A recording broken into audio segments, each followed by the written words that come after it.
घरात अजून जर बघायचं म्हटलं तुम्ही मसाल्यामध्ये आपण दालचिनी हे करतो, जर छातीत कफ असेल तर दालचिनीचा काढा करून प्यायचा. दालचिनी आणि लवंग किंवा सुंठ याचा जर काढा केला तरी सुद्धा तुम्हाला त्याचं बेनिफिट चांगलं मिळतंय. दालचिनी 1 चमचा आणि सुंठ 1 चमचा 2 कप पाण्यामध्ये टाकून 1 कप करायचं, वस्त्रगाळ करायचं, हे प्यायचं. तुम्हाला त्याचा बेनिफिट चांगला मिळेल. छातीतला कफ वगैरे निघून जाते.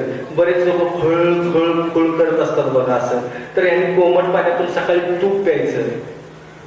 त्याचा खूप फायदा होतो. उष्णता कमी येते, पित्त कमी येतं. म्हणजे दिवसभराची दिनचर्या आपली पूर्ण बदललेली आहे. ही सगळी दिनचर्या आपण व्यवस्थित आणली पाहिजे, व्यवस्थित केली पाहिजे, म्हणजे मग आपल्याला ठीक होऊन जाते. दिवसातून कमीत कमी 2 वेळा तर जेवायला पाहिजे, जास्तीत जास्त 3 वेळा जेवायला पाहिजे. जेवत असताना पोटाला ताण पडेल असं जेवायचं नाही. आम्ही एकदाच आणतो एक रोग म्हणून खातो, तर असं नाही. 3 वेळा जेवा, पण थोडं थोडं खावा तुम्ही, थोड्या अंतराने खावा तुम्ही. सकाळी, दुपारी, संध्याकाळी थोडं जेवायचं. रात्री नाही जेवायचं, संध्याकाळच्या वेळेस. भले तुम्ही भुकेपेक्षा नेहमी 2 घास कमी खा. आणि पाणी पित असताना जेवल्यानंतर बरेच लोक काय करतात, आता अजून एक झालंय की जेवल्यानंतर 1 तासाने पाणी प्यायचं म्हणतात. बरोबर आहे ना? हा, पिता की नाही? पितात, बरेच लोक पितात, बरोबर आहे.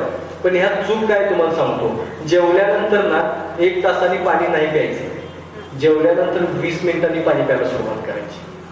तेही अगदी 1 घोट किंवा 2 घोट प्यायचं. आणि 5-10 मिनिटांनंतर परत 1 किंवा 2 घोट प्यायचं. असं स्टेप वाईज पीत जायचं. नाहीतर एकदमच पिलात ना तर इथं दुखायला सुरू होते. लक्षात घ्या. एकदम जास्त पाणी टाकायचं नाही, जास्त प्यायचं नाही. जेवल्यानंतर 1 तासानं थोडं. ह्याला नियम आहे कसं प्यायचं ते. नियम आहे. 20 मिनिटांना सुरुवात करायची, मग थोडं असं करायचं. जसं पचेल तसं ते आपलं पीत जायचं. ह्याचा बेनिफिट बघा. तुम्ही जेवल्यानंतर 1 तासानं जेवढं पाणी पिताय ना, तर त्याच्यापेक्षा असं करून बघा. याचा बेनिफिट तुम्हाला बघा किती मिळते. गॅसेसचे प्रॉब्लेम सॉल्व, पोट कमी येणार, कुठल्याही प्रकारे आरोग्याची तक्रार राहणार नाही.